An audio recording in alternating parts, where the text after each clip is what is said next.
might say, like this, and I literally mean this. I hope it doesn't rain tonight.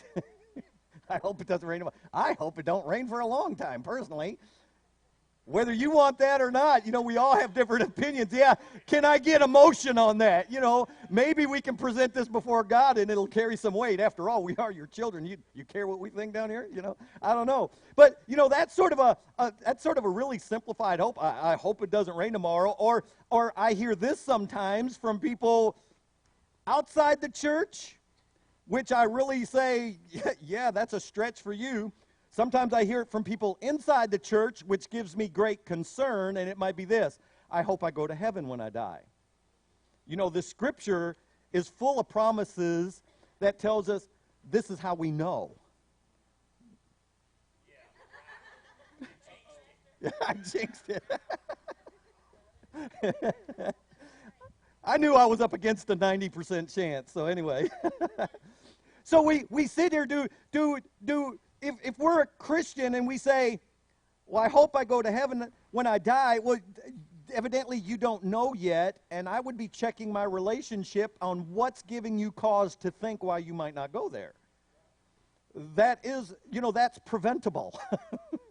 It's preventive maintenance. Get your life right, because the scripture says that we can know these things. And so, if somebody outside the church world that doesn't go to church, and their life is really despicable in a lot of ways, and they do a lot of things they shouldn't be doing, and they don't go to church, they don't honor God, but they say, I hope I go to heaven when it's like saying, yeah, I'm willing to take you a good bet on that one right now.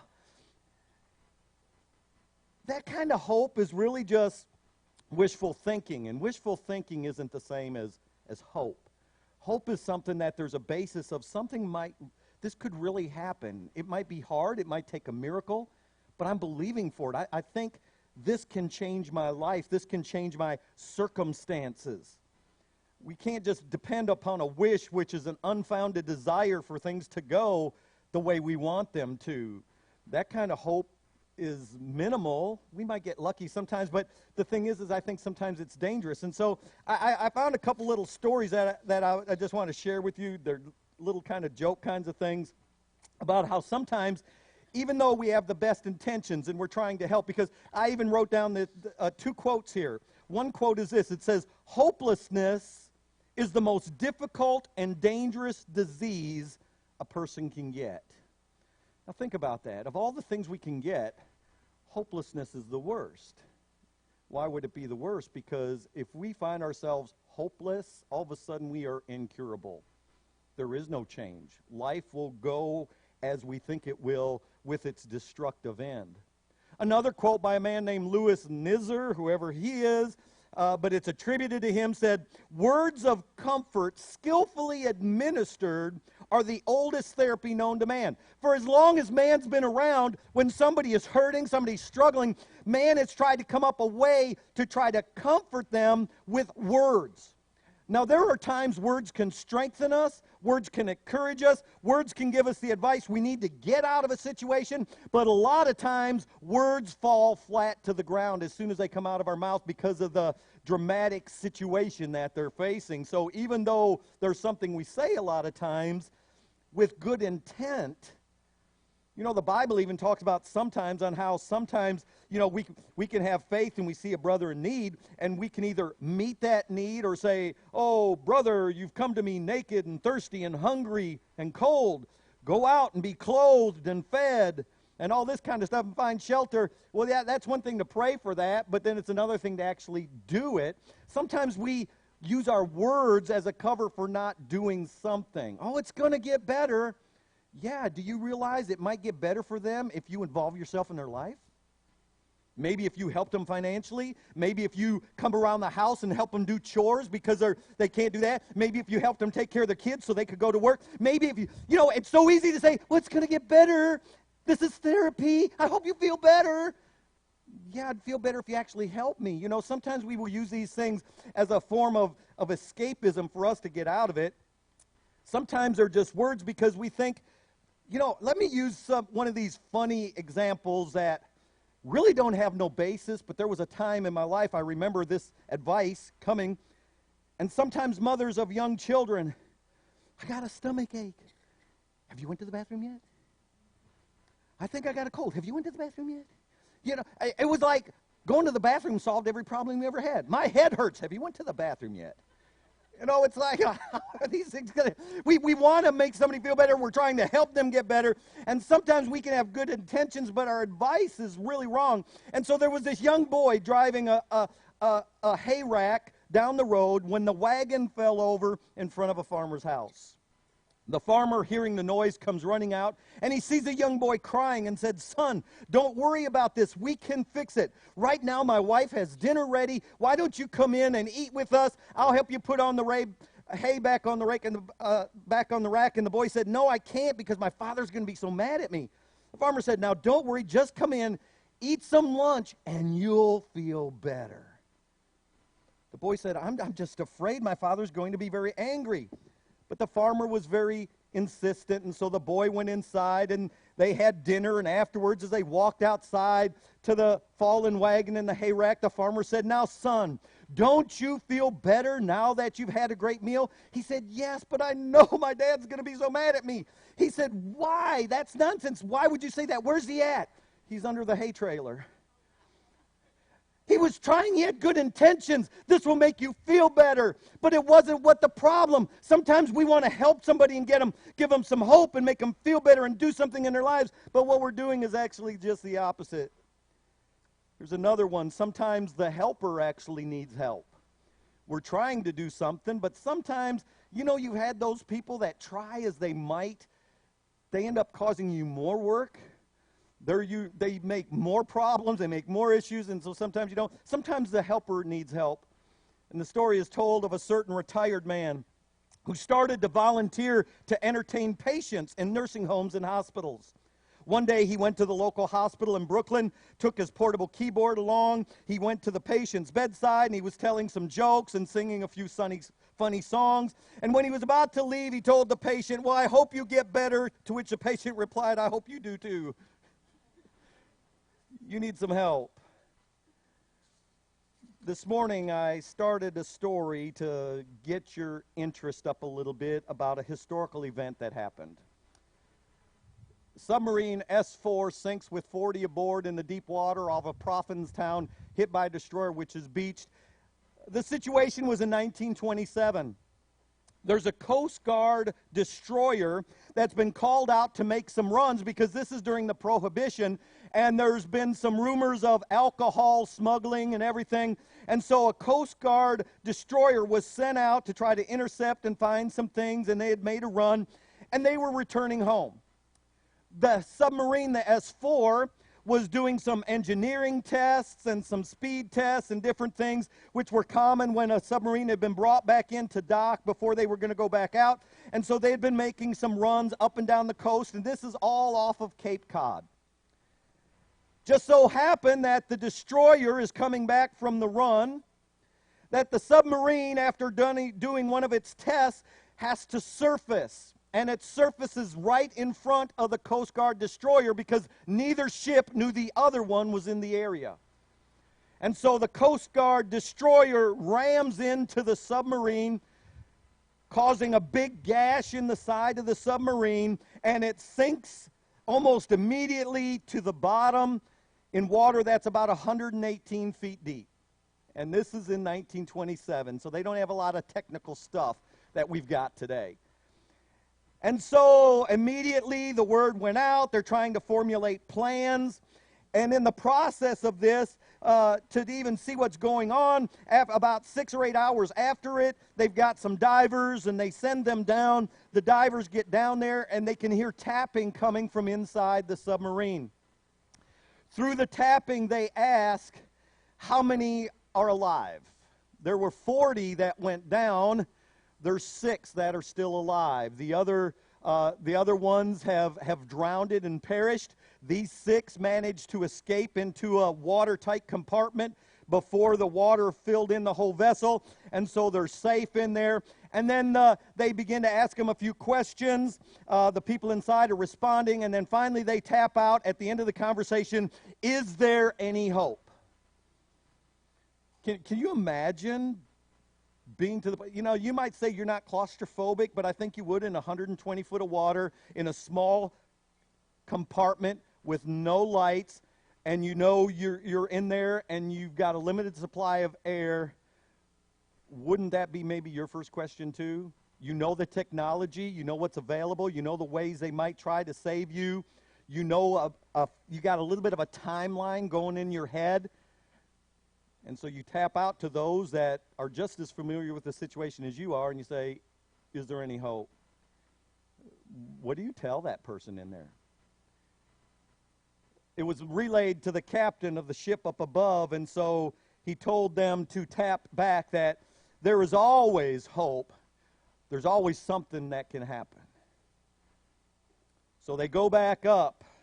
They begin to try to figure out the different options, and they decided that they really had two options, and that was only the two because there was a nor'easter coming in. The water was about to get rough. They were going to have to abandon the efforts, and so they decided we got two options to do. One, they both involved air hoses. We can run down some air hoses down to these guys and hook it up to where we get some air going into that cabin until we're able to do something. Or if we get down there, we can hook up the air to the ballasts on this submarine, fill them up, and that submarine's just going to pop up like a cork, and everything will be fine, and it could happen rather quickly, just get down there. And so after much debate, somebody makes the decision, well, we're going to fill up the ballasts and pop it up. That'll probably be the quickest solution and quickest answer. And so they take the time, and now it's getting close. The storm's getting worse. They get down there. They hook up there, and they find out that because of the wreck, the seams have busted on the ballast tank. And as soon as they hook up the water hoses, they see bubbles coming out of the tank and rising to the surface. And they knew they just wasted all that precious time. They get up to the surface, and they have to abandon all rescue efforts. They said, we have to wait for the storm to subside. Supposedly, it said that the last message the people in the submarine tapped out Morse code was, we understand. They thought they had enough air for 48 hours. It was 62 hours before they were able to get back down there, and they had all perished. Is there any hope? The connection that I began to feel in my heart with this burning of the ships is this. Sometimes the ship of our life, the unexpected will sink our ships. The unexpected burns down our ships. Life just sort of happens. And as I began to think about that, I began to think that sometimes it's not us that holds the matches. It's not the devil, or as I'm going to be preaching on next Sunday, it's not God holding the match. Sometimes life. This life we live here on this planet. We are subject to the laws of gravity and the rules of nature and the things that happen on this planet. And sometimes life holds a match and burns our ship. You see, day after day, month after month, year after year, there's people who seem to get trapped in hopeless situations. The marriage is on the rocks. They got an abusive parent, an abusive spouse. Maybe there's addictions involved. Maybe the finances of this family is struggle. They don't have enough to provide food to eat. Many times their electric and water and stuff is cut off, and they can't seem to get any better, and they begin to find this, that they look out in the future, they don't see any change, they don't see any difference, and they get to a point in life where they get convinced it ain't going to get better. This is it. This is all there's going to be for me and my family, my lot in life. This is all that's ever going to happen. And despair begins to rule their life. And this is what I had wrote down. They are on board a ship called hopelessness. Once again, my tying in with the ships this morning. But to show how as we pray and study and seek God and saying, God, how do you want me to present this message? As I was sat in my office just for 10 minutes, a few minutes ago, and I'm reading over this, and I read that, and I've said all of a sudden, to me that don't sound right. a ship of hopelessness. I began to think, what they're really on is because life has caused damage to their ship. They're no longer on a ship. They didn't get off of one big ship and get onto another big ship called hopelessness. When our ship begins to go down, whether it's been hit by fire, and I mean enemy fire, rockets, grenades, whether our ship goes down because of the storms of life, whether our ship goes down because of the literal burning of the ship, or something happens and it causes it to sink, the first thing we're going to go to is to jump on a little ship or a raft or a rowboat. I said, no, these people that find themselves in these situations, that life's so hard, they're not on a ship of hopelessness. They're on a raft of hopelessness because the ship of hope has been sunk. You see, at one time, we all are born. People we have at one time in our life, we have vim, vigor, and expectations of a grand future. It's life that begins to change that. I think we've all been given a ship of hope to carry us into the future, to say we're going to live for a long time to a ripe old age, which, I don't know, it sounds funny thinking I might be getting ripe. Because right after ripe is rotten, it's like, where do you draw that line at? That's not my note. Anyway, we're all on this ship of hope. And sometimes it's nothing we have done. Sometimes it's nothing the devil's done, nothing God's done. But because we live on this planet, something has burnt our ship and it is gone. It's been destroyed. And we, to survive, instead of dying, we're going to cling to life. And so we get on this little raft. And it's hopeless. We have no water. We have no contact. There's no land in sight. There's nourishment. There's nothing. And we're on this raft now of hopelessness because our ship of hope has been burnt. I've typed this out, but all my notes are sideways because I have to find room in the margins to write all this stuff. I know sometimes people have a problem because we say scriptures like, the steps of a righteous man are ordered of God, and different things like this, and that everything that happens, sometimes people tend to say that God did it. God didn't do those things. He might allow these things. Why would he allow these things? Why does he allow hurricanes, earthquakes, wars, murders? It's because of sin. Sin not only corrupted mankind, sin corrupted nature. Do you know the scripture says that the whole creation travaileth until the end? It's groaning and travailing until Jesus comes. Why would this planet, this universe, all of creation be groaning and travail? If you look up the word travail, it's linked to the birth of a child in a woman. The pangs that they face, the hurt, the groaning, and they can't wait for the birth of the child that releases all that, and the newness comes in. So when it says the whole creation travaileth until the end times, it's because creation knows sin has corrupted it, and creation itself is in the throes of childbirth. It's hurting, it's groaning, it's succumbing to all this, and it can't wait to the birth of the new heavens and the new earth. And so because of this corrupt planet and corrupt people, things happen. You'll never get me to believe that God ordained a person to get on a plane that was about to kill 150 other people. That's life. In a corrupt world that the enemy of our souls, Satan, rules. He's the prince of the power of the air. This is his domain. He's got control. He's got power down here. And let me just give you a little bit more sense of that through something Jesus himself said, in case you're struggling with this thought that sometimes life just happens to good people and bad people. The rain falls on the just and unjust. Christians get cancer, so do non-Christians. Christians get murdered, so do non-Christians. Christians die in earthquakes, so do non-Christians.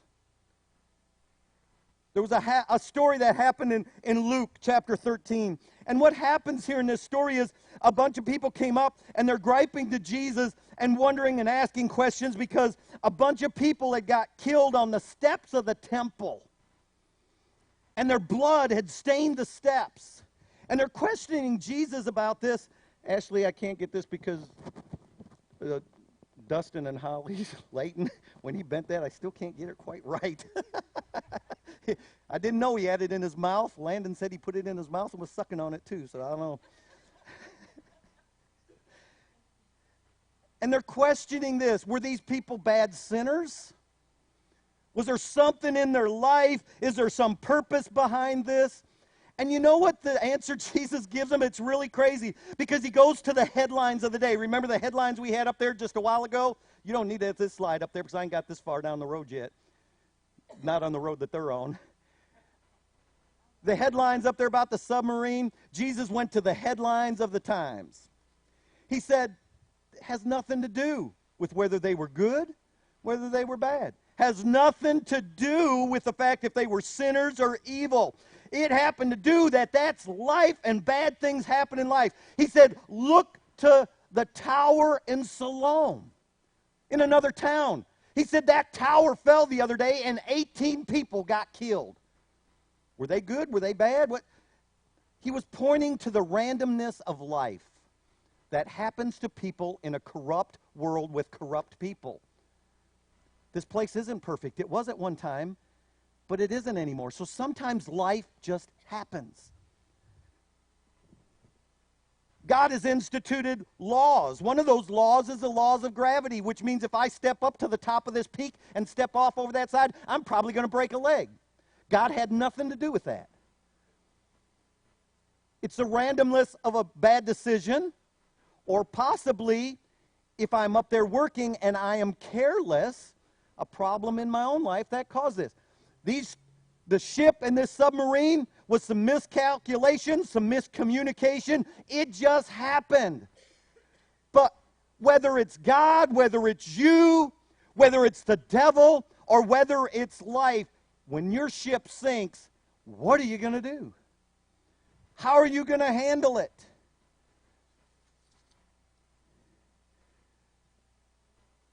We're surrounded by a sea of despair. I don't know if you've ever been on a cruise, but once you get out to where land is nowhere in sight, I remember lots of things that come to my attention all of a sudden once I experienced them. The first time I got in a plane and we got up to about 32,000 feet, because I looked down, I said, now I know why there's no survivors. It was very obvious. Before then, I'd say, why don't some people survive? It don't make no sense why some people, it was perfect sense when I was at 32,000 feet and looking down.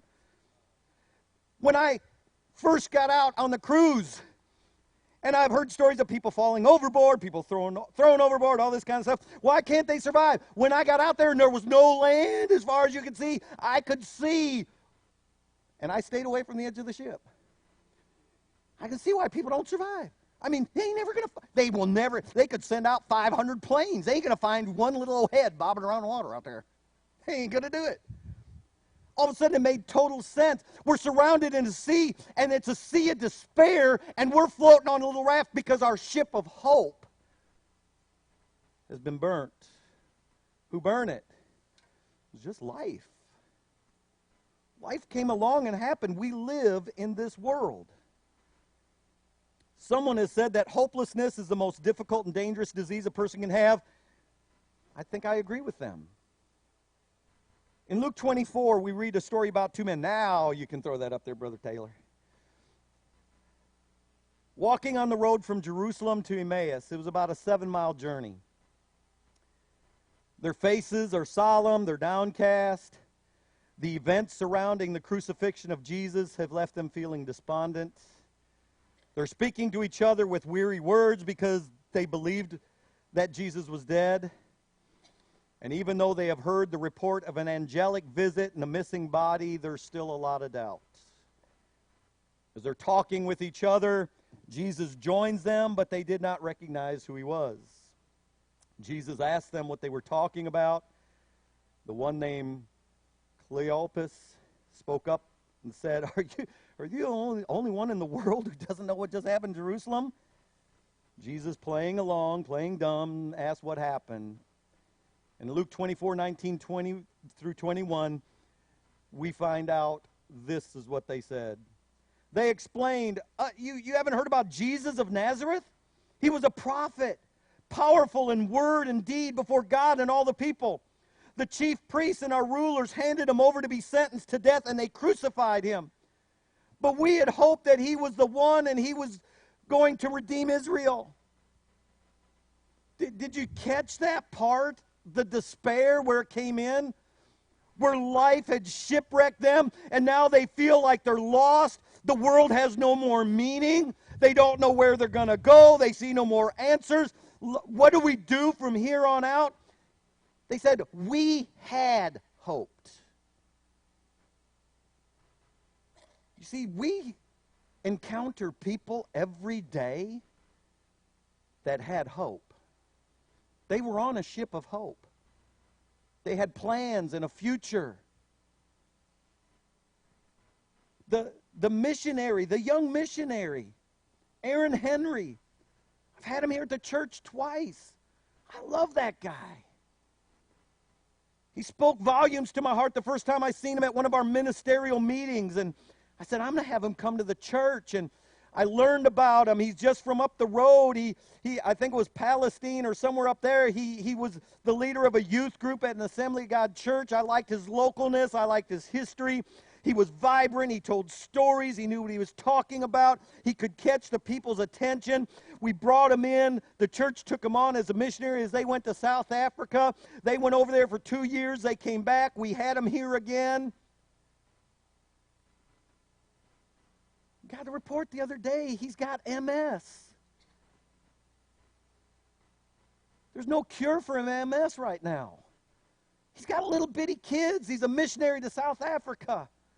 Great future. Now all of a sudden he's got diagnosed with a terrible disease. A man in our ministerial alliance that he's the pastor of the First Assembly of God in Lovelady, Texas. Talented man, can play guitar, drums, piano, and I mean excellent at all of them. Sings amazing. What a voice, pastoring a church. Got liver cancer. Just found out the other day. He's in his 40s, I guess. These things will shipwreck us, and we can be on the ship of hope, and all of a sudden, when that ship is burnt, when life comes in and takes a match to the things that mean so much to us, whether it's the wife of the pastor, whether it's the wife or the children of the missionary, whether it's the person that is their boss just says, we no longer need you, and they don't have a job, no matter what person you are, when life takes a match and burns your ships that you have depended on and where your hope lied, what do we do? It's going to get better. Can I tell you, those words fall really flat in those moments? What can we do? These men, these two men on the road to Emmaus had lost their hope. They had it. It says, we had hope. They had hope. Do we encounter people that had hope at one time? Proverbs 13:12 says, hope deferred makes the heart sick. Life and unexpected things can burn the ships down of our life. And Solomon says, hope deferred, when it's not there anymore, makes the heart sick. I want to tell you a story, and I find it interesting because it's talking about rats. It says a number of years ago, researchers performed an experiment to see the effect hope has on those undergoing hardship. So they took 2 sets of laboratory rats, and they had 2 tubs of water. They put one group in this tub of water, and they left them there, and they never touched them, never went back to them, never looked in on them, never checked on them. It says an hour later, they had all drowned. Every one of them had drowned. The other tub, they done something different. Every so often, they would go in there and take all the rats out of that tub of water, and for 5 minutes, 10 minutes, put them on dry ground and let them be there for 5 or 10 minutes. Then they would put them back in that tub. They might wait 35, 40 minutes. They would come back, and they would do it again. And they kept doing this. Those rats survived 24 hours. Just because every so often, and they varied the times of when they would come in and get them, staggering them from short to long. So the researchers concluded this, that it wasn't the rest that helped, because it was too short of a duration to help them go for another 30 or 40 minutes.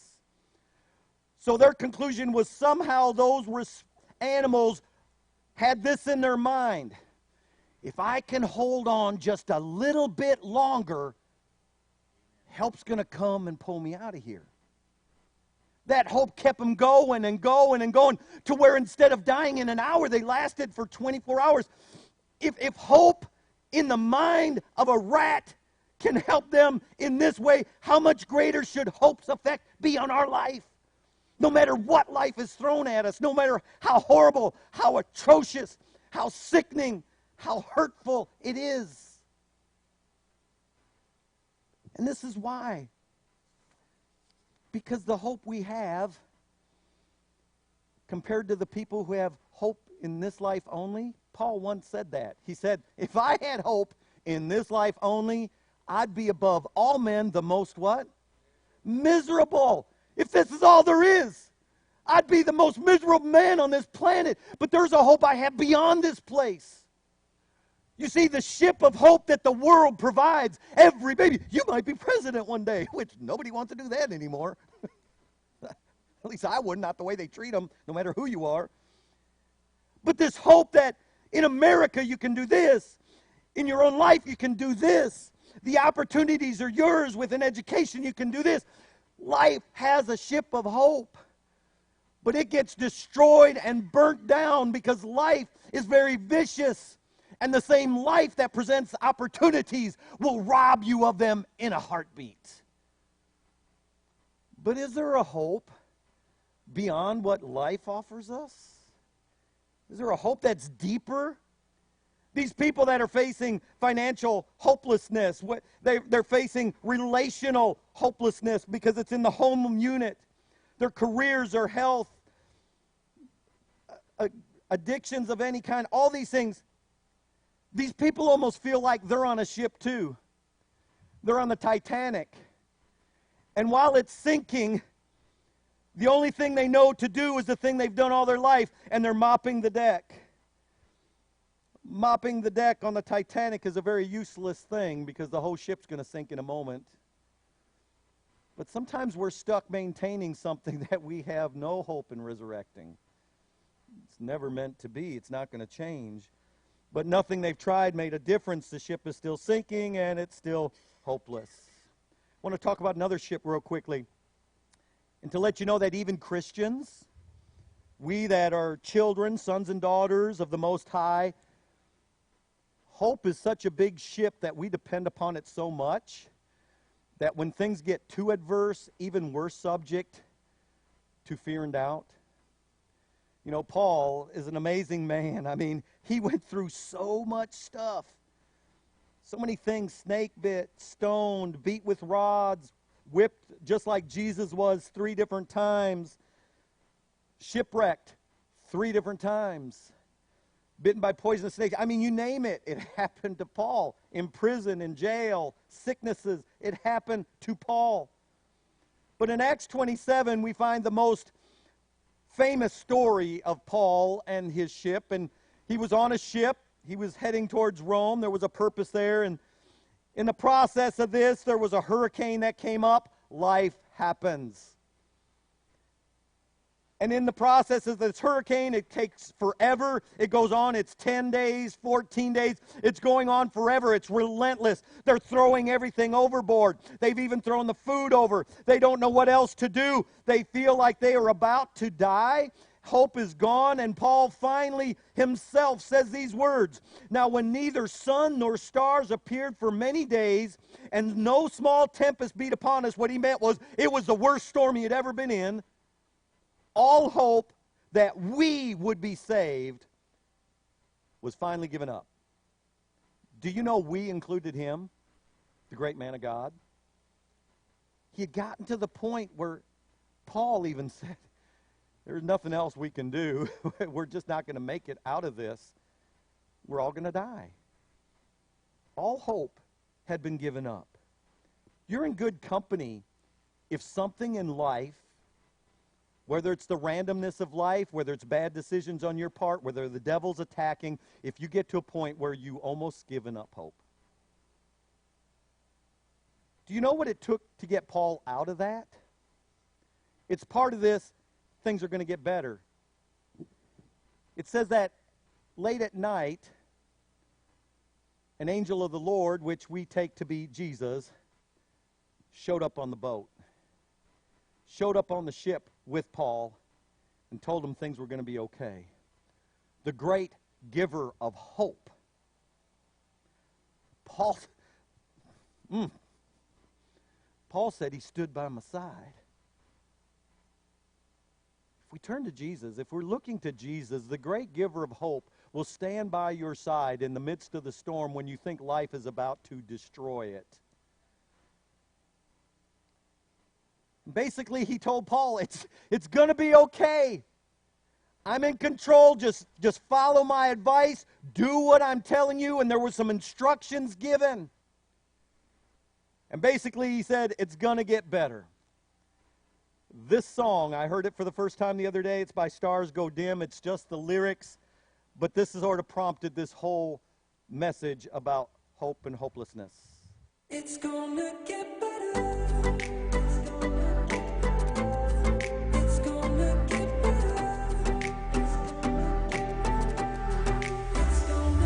It's okay if you're not okay.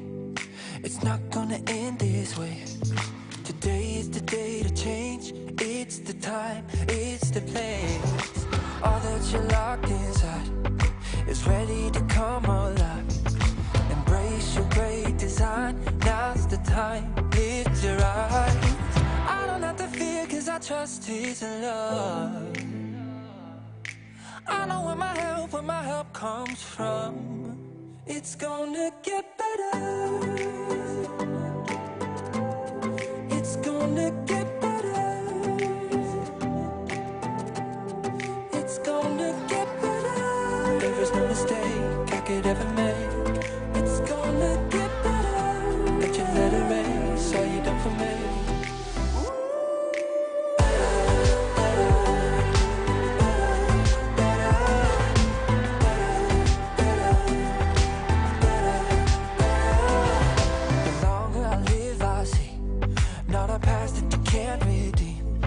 I know my identity, failures won't define me. I don't have to fear, cause I trust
the beginning of this, I told you that sometimes words are of little comfort. And when somebody says, when we're going through the hardest times of our life, it's going to get better, sometimes those words are very meaningless. But can I tell you that the person saying those words has tremendous impact? You see, there was a time in your life when things were bad. Things might have been hopeless, but people told you it's going to get better, but you knew if you went to Mama, no matter how bad it was, your tears, you're crying, you're upset, Mama would cuddle you up and kiss you on your forehead and say, it's going to get better. All of a sudden that had meaning. It changed everything. Just knowing Mama loved me, knowing Mama cared, Mama's smart, Mama's going to do everything she can, and if she says it's going to get better, it's going to get better. You see, if anybody else would have told Paul that night things are going to get better, it wouldn't have meant nothing to him. But because Jesus came and met him in his time of struggle, when Jesus said it's going to get better, he knew. But can I tell you something? The next day wasn't any better. And the day after that wasn't any better. Matter of fact, it was several days after that. But because Jesus had said it was going to be better, he was okay with whatever he faced. The same storm did not have the same effect on him anymore, because the ship of hope that had been burnt down and wrecked, Jesus, in a few words, built it right back up, and Paul hopped on board.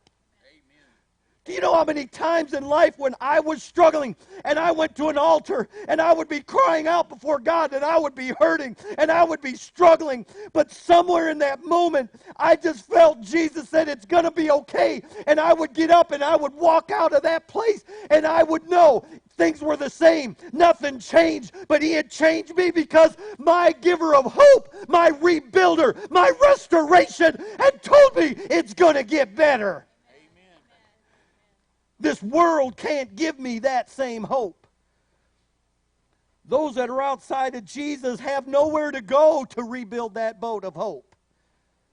If life takes a match to it, it's gone. The thing is for us, the ship can be rebuilt. In Romans 8, verses 24 through 25, it tells us that, if nothing else, the hope of heaven gives us hope for today. It says, for we were saved in this hope. But hope that is seen is not hope. In other words, what he's trying to say is, hope stops when the answer is there. We have no more reason for hope because we see our answer. Hope is alive when the answer isn't visible. He says, for we were saved in this hope, but hope that is seen is not hope. For why, basically in today's language, why would you hope for what you see right in front of you? But if we hope for what we do not see, we eagerly wait for it with perseverance. So he's saying, we're trusting in the hope that heaven is there for us. And so we're eagerly going to wait for that. But in reality, we should understand, if we have a hope that he can create heaven for us, he can also take care of us to make sure we make it to heaven.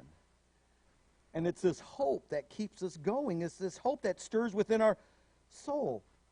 In Romans 4, 17 through 19, another reason why we find that the Christian's hope is a hope that's different than the world's, because we are to hope when it seems like there's no hope.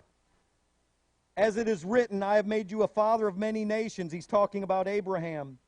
He is our father in the sight of God, in whom he believed. The God who gives life to the dead and calls into being things that are not. Against all hope, Abraham in hope believed, and so became the father of many nations, just as had been said to him, so shall your offspring be. In other words, Abraham didn't have hope. It didn't make sense. There was no visible reasons to see the manifestation, but he had a promise that this is the way your offspring's going to be. And so he had hope when there shouldn't have been no hope because he had a promise of God. So what's this word trying to say? Even when you don't have hope, you have this of what God has said he will do and what he can do. And so even when we have no hope that we see, our hope becomes not in this and the answers around us. Our hope becomes in this. And he has never failed us. He never will fail us. Have you ever wanted something better? Think about it now. I'm making a slight detour right here, a slight transition, and I'm trying to wrap it up all at the same time. It's going to get better. What does better look like? What defines better? It's a word that we can say, but we have vast differences of opinion of what better is when we're in a bad situation. Have you ever wanted something better? Maybe you found yourselves asking for a better home, a better job, a better car, a better life, a better body. It's going to get better. So I think the next question is Jesus asks us, what is better? What do you want? You say hope's lost. I've got promises for you. What is better for you? And I think we might say, well, I need a new car, a new house, I need a new this, I need this, I need this. I need something better in all these areas. That's not what better is. You see, the scriptures tell us that there's a lot of things better than the things of this life. I'm going to run through them real quick, and there's more than this, but these are just some I picked out. In Psalm 63:3, these are all from the NIV. Because your love is better than life, my lips will glorify you. The psalmist says, your love is better than life. When Jesus says, things are going to get better, what's the better do you want? Is your better, Lord, I just want your love. That's all the better I need. Psalms 37:16-17 says this, better the little that the righteous have than the wealth of many wicked. For the power of the wicked will be broken, but the Lord upholds the righteous. The psalmist says, you know what? I'm content with my little if that's all I get in life, because that is better than the alternative. That's better than this. So at one moment he says, better for me is your love. Another moment he says, better than all these things of this world is the little bit you have given me and entrusted me, because that's all I really need. That's better for me. In Psalms 84:10, one now you're familiar with. Better is one day in your courts than 1,000 elsewhere. We will sing that song. But there ain't a person in church that believes it when they sing it. Oh, now pastor's stepping on toes. You know why? Why ain't this place filled up? If better is one day in your courts, one day, Sunday, that's the best day of my life, God. I'll give you an hour of it, though. It's better than 1,000 elsewhere. The 1,000 at the beach, the 1,000 at the resort, the 1,000 in wherever you want to be. One day in your house is the best thing in my life. And you can sing that song and be, oh yeah, all praise to Jesus. And then you don't see him for 6 months. I guess. Easy. I don't have to come back for 1,000 because I had my one day and it's good for 1,000. That's what, 3 years? Say in 3 years. Better is one day in your house. Oh, goodness. Yeah. Psalms 118, 8-9. It's better to take refuge in the Lord than to trust in humans. It's better to take refuge in the Lord than to trust in princes. In other words, I'm better off having to hide in the arms of God than to trust man and his devices to bring me health and peace and happiness. What is your better tonight? If you're suffering from a life that has been burnt, your ship of hope has been burnt, you're struggling in any kind of an area, and you don't know where hope lies, and you're searching for hope, and Jesus comes in and says, when you say, is there any hope? Yes, it's going to get better, but I need to know what better means to you, my son. I need to know what better means to you, my daughter. And when you begin to say, oh, I don't have to have a car or a house or a big bank account or tons of friends or prestige in the neighborhood. Better for me is your love. Better for me is the little that I have. Better for me is a day in your house. Better for me is to hide in the shelter of your arms. You see, as a pastor, I can tell you things are going to get better. But I ain't talking about the better you're talking about. I'm talking the better about this word. You see, if you find yourself residing and dwelling in this better, the other's irrelevant. It doesn't mean anything anymore.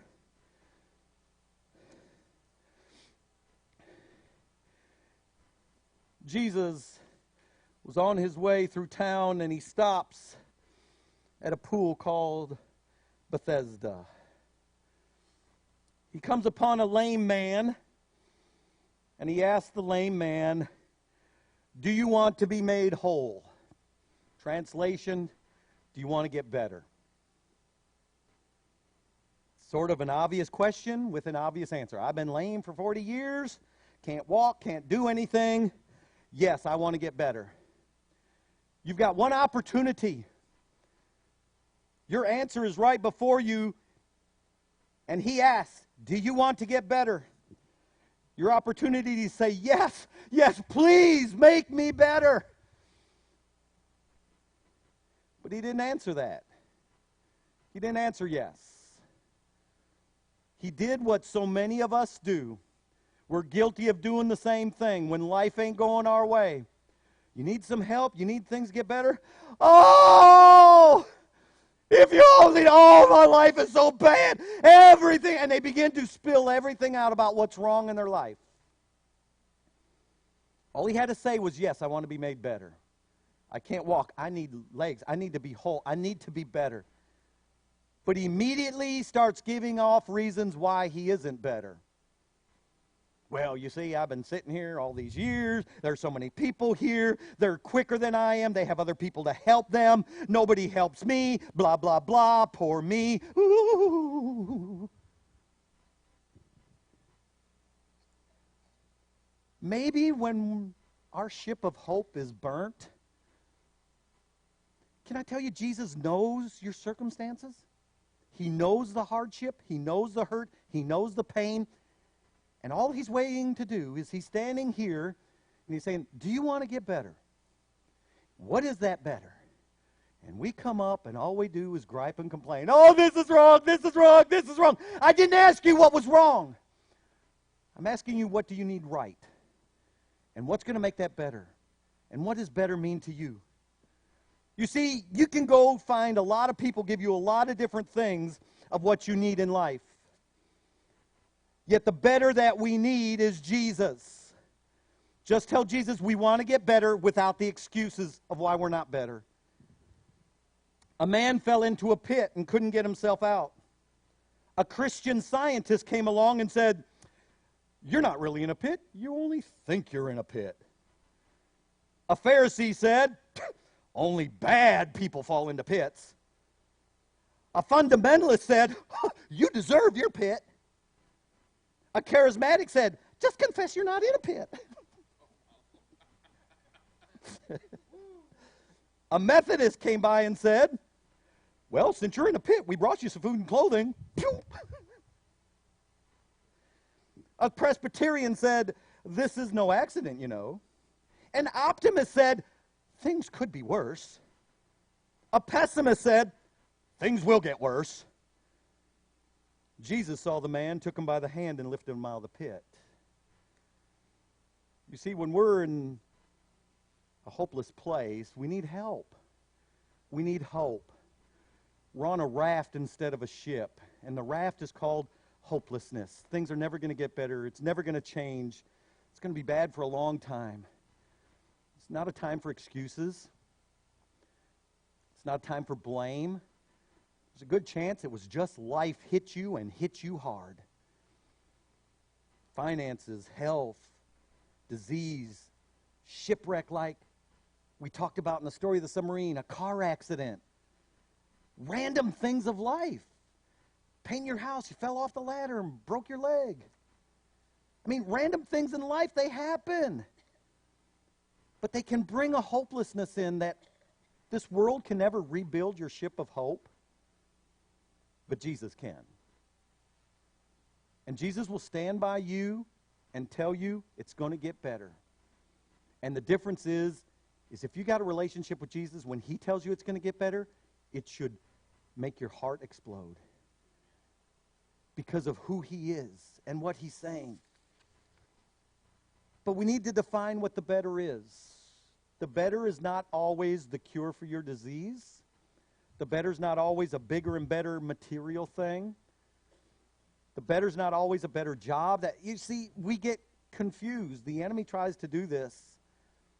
And the whole time in this word, it's telling us where better really lies. And if we attain to that better, things will get better.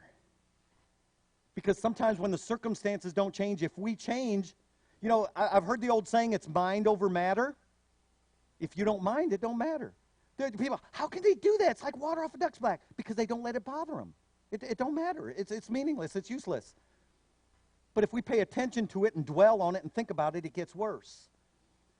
The better that Jesus has for you will make your situation better, and you're never going to find hope like this anywhere else. Jesus one time said, referring to peace, and it's really a reference to everything he has to offer. He said, my peace I leave with you, my peace I give unto you, not as the world gives. I've always thought that interesting, because that tells me right there, there's two kinds of peace. A kind of peace that the people of the world face, know, and want to acquire, and a kind of peace Jesus can give that's totally different from that. I think hope's the same way. I think joy's the same way. He could have literally said that to everything. Joy I leave with you, not as the world gives you, but my joy. Comfort I leave with you, not as this world gives comfort. We think comfort sitting in our easy chair with our favorite TV show on, with a bowl of chips and popcorn and a soda water and somebody waiting on us hand and foot. That's not comfort. There's a comfort we need that's a comfort of our heart and our body and our soul. He says, I'm going to give you a comfort that no one else can give. So is there hope? Jesus says things can get better, but don't be surprised if it's not the better you're expecting. It's going to be my kind of better. It's going to be my love, my peace, my fullness, my relationship with you. I'm going to end with this song. And what we're going to do is sort of like last week. I'm going to let it go through. It's like 4.5 minutes long or something like that. And I want you to let the words of this song begin to speak to your heart. And then I'm going to let the guys play it one last time, and I'm going to give you an opportunity to come up to the front and begin to pray. You may be praying for yourself. You may be praying for somebody you know that's in these situations. But this song is simply called Better. Because there is hope and things are going to get better, but only if this is the kind of better that we want. And I think by the time we play it for everybody, my prayer would be most of you would come up to the front. I'm not going to call you up this time. I shouldn't have to call you. That should be a thing that you decide on yourself. You don't only come up to this altar when you want help. You don't want your children calling you only when they need money. You like it when they call just to say, I love you. So maybe you'll come up tonight just to let him know how much you love him and they're thankful for the hope and blessings he's already given you. But this song points to what's really better in our life and what should be better in our life. All these things